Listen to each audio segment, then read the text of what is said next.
ನಾಡಹಬ್ಬ ದಸರಾ ಆಚರಣೆಗೆ ಸಾಂಸ್ಕೃತಿಕ ನಗರಿ ಮೈಸೂರು ಸಜ್ಜುಗೊಳ್ಳುತ್ತಿದೆ. ನಿನ್ನೆ ದಸರಾ ಗಜಪಡೆಯ 2ನೇ ತಂಡ ಅರಮನೆಗೆ ಬಂದಿದ್ದು, ಇಂದು ಆನೆಗಳ ತೂಕ ಪರಿಶೀಲನೆ ನಡೆಸಲಾಯಿತು. ಧನ್ವಂತರಿ ರಸ್ತೆಯ ಸಾಯಿರಾಮ್ ತೂಕ ಮಾಪನ ಕೇಂದ್ರದಲ್ಲಿ ಆನೆಗಳ ತೂಕ ಪರಿಶೀಲನೆ ಮಾಡಲಾಯಿತು. ಹೇಮಾವತಿ ಆನೆ 2440 ಕೆಜಿ, ಶ್ರೀಕಂಠ ಆನೆ 5540 ಕೆಜಿ, ಸುಗ್ರೀವ ಆನೆ 5545 ಕೆಜಿ, ರೂಪಾ ಆನೆ 3320 ಕೆಜಿ, ಗೋಪಿ ಆನೆ 4990 ಕೆಜಿ ತೂಕವಿದೆ. ಇನ್ನು ಸುಗ್ರೀವ ಆನೆ ದಸರಾ ಗಜಪಡೆಯಲ್ಲಿ ಅತಿ ಹೆಚ್ಚು ತೂಕ ಹೊಂದಿರುವ ಆನೆಯಾಗಿದೆ. ಆಯಾ ತಪ್ಪಿ ಸೆಕ್ಯೂರಿಟಿ ಗಾರ್ಡ್ ಮೆಟ್ರೋ ಟ್ರ್ಯಾಕ್ಗೆ ಬಿದ್ದ ಘಟನೆ ಬೆಂಗಳೂರಿನ ರಾಗಿಗುಡ್ಡ ಮೆಟ್ರೋ ನಿಲ್ದಾಣದಲ್ಲಿ ನಡೆದಿದೆ. ನಿನ್ನೆ ಕರ್ತವ್ಯ ವೇಳೆ ಸೆಕ್ಯೂರಿಟಿ ಗಾರ್ಡ್ ಆಯಾ ತಪ್ಪಿ ಮೆಟ್ರೋ ಟ್ರ್ಯಾಕ್ಗೆ ಬಿದ್ದಿದ್ದಾನೆ. ತಕ್ಷಣವೇ ಸೆಕ್ಯೂರಿಟಿ ಗಾರ್ಡ್ನ ಪ್ರಯಾಣಿಕನೋರ್ವ ರಕ್ಷಿಸಿದ್ದಾನೆ. ಈ ವಿಡಿಯೋ ಸಾಮಾಜಿಕ ಜಾಲತಾಣದಲ್ಲಿ ವೈರಲ್ ಆಗಿದೆ.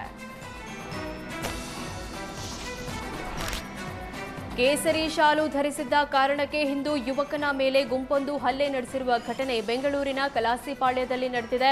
ಭಾನುವಾರ ರಾತ್ರಿ 9:30 ಸುಮಾರಿಗೆ ಟ್ರಾವೆಲ್ಸ್ ಕಂಪನಿಯಲ್ಲಿ ಕೆಲಸ ಮಾಡುವ ಸುರೇಂದ್ರ ಕುಮಾರ್ ಎಂಬ ಕೂಲಿ ಕಾರ್ಮಿಕನ ಮೇಲೆ ಅಪರಿಚಿತ ಯುವಕರು ಹಲ್ಲೆ ನಡೆಸಿದ್ದಾರೆ.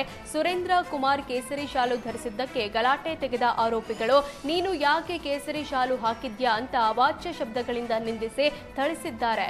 ಬೆವರು ಒರೆಸಿಕೊಳ್ಳಲು ಶಾಲು ಧರಿಸಿದ್ದೇನೆ ಅಂತ ಹೇಳಿದ್ರೂ ಕೇಳದ ಪುಂಡರು ಹಿಗ್ಗಾಮುಗ್ಗಾ ಹಲ್ಲೆ ನಡೆಸಿದ್ದಾರೆ. ಹಲ್ಲೆ ಸಂಬಂಧ ಟ್ರಾವೆಲ್ಸ್ ಮಾಲೀಕ ಹರಿಕೃಷ್ಣ ಕಲಾಸಿಪಾಳ್ಯ ಠಾಣೆಗೆ ದೂರು ನೀಡಿದ್ದು, ಹಲ್ಲೆ ನಡೆಸಿದ್ದ ತಬ್ರೇಜ್ ಇಮ್ರಾನ್ ಖಾನ್ ಅಜೀಜ್ ಖಾನ್ ಅನ್ನು ಪೊಲೀಸರು ಬಂಧಿಸಿದ್ದಾರೆ. ತುಂಗಭದ್ರಾ ಜಲಾಶಯದ ಕ್ರಸ್ಟ್ ಗೇಟ್ಗಳ ಸಮಸ್ಯೆಗೆ ಮುಕ್ತಿ ಸಿಗುವ ದಿನ ಸನ್ನಿಹಿತವಾಗಿದೆ. ಜಲಾಶಯದ 33 ಕ್ರಸ್ಟ್ ಗೇಟ್ಗಳ ನಿರ್ಮಾಣ ಕಾರ್ಯ ಅಂತಿಮ ಹಂತ ತಲುಪಿದ್ದು, ಶೀಘ್ರದಲ್ಲೇ ಅಳವಡಿಕೆ ಪ್ರಕ್ರಿಯೆ ಆರಂಭವಾಗಲಿದೆ. ಗುಜರಾತ್ ಮೂಲದ hardwares and tools machinery projects private limited ಎಂಬ ಕಂಪನಿಯಿಂದ ಕ್ರಸ್ಟ್ ಗೇಟ್ಗಳು ತಯಾರಾಗ್ತಿದೆ. ಸುಮಾರು 52 ಕೋಟಿ ಮೊತ್ತಕ್ಕೆ ಗುತ್ತಿಗೆ ಪಡೆದಿರುವ ಈ ಕಂಪನಿ ಈಗಾಗಲೇ 6 ಕ್ರಸ್ಟ್ ಗೇಟ್ಗಳನ್ನು ಸಿದ್ಧಪಡಿಸಿದೆ. ಮಳೆ ಕಡಿಮೆಯಾದ ಬಳಿಕ ಅಕ್ಟೋಬರ್ ಅಥವಾ ನವೆಂಬರ್ನಲ್ಲಿ ಗೇಟ್ಗಳನ್ನು ಅಳವಡಿಸಲು ಪ್ಲಾನ್ ಮಾಡಲಾಗಿದೆ. ಪ್ರಸ್ತುತ ಜಲಾಶಯಕ್ಕೆ ಒಳಹರಿವು ಹೆಚ್ಚಾಗಿರೋದ್ರಿಂದ ಅಳವಡಿಕೆ ಕಾರ್ಯವನ್ನು ಸ್ವಲ್ಪ ತಡವಾಗಿ ಕೈಗೊಳ್ಳಲಾಗುತ್ತೆ ಅಂತ ತಿಳಿದು ಬಂದಿದೆ.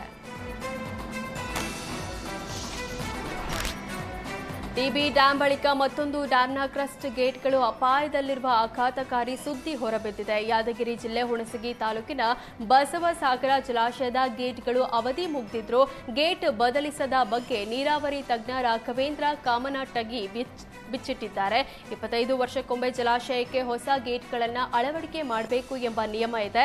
ಆದರೆ ಬಸವಸಾಗರ ಜಲಾಶಯದ ಗೇಟ್ಗಳನ್ನು ಅಳವಡಿಕೆ ಮಾಡಿ 43 ವರ್ಷ ಕಳೆದಿದ್ರು ಸರ್ಕಾರ ಈವರೆಗೂ ಗೇಟ್ ಬದಲಿಸುವ ಗೋಜಿಗೆ ಹೋಗಿಲ್ಲ. 2005ರಲ್ಲಿ ಜಲಾಶಯದ ಕ್ರಸ್ಟ್ ಗೇಟ್ ಕುಸಿತಗೊಂಡಿತ್ತು. ಆ ವೇಳೆ ತಜ್ಞರ ಸಲಹಾ ಸಮಿತಿ 25 ವರ್ಷ ಪೂರೈಸಿದ ಬಳಿಕ ಗೇಟ್ಗಳನ್ನು ಬದಲಿಸಲು ಹೇಳಿತ್ತು. ಆದರೆ ಈವರೆಗೂ ಕ್ರಸ್ಟ್ ಗೇಟ್ ಬದಲಿಸದೆ ಅಧಿಕಾರಿಗಳು ನಿರ್ಲಕ್ಷ್ಯ ತೋರುತ್ತಿದ್ದು ಜನರನ್ನ ಅಪಾಯಕ್ಕೆ ದೂಡ್ತಿದ್ದಾರೆ ಅಂತ ನೀರಾವರಿ ತಜ್ಞ ರಾಘವೇಂದ್ರ ಆತಂಕ ವ್ಯಕ್ತಪಡಿಸಿದ್ದಾರೆ.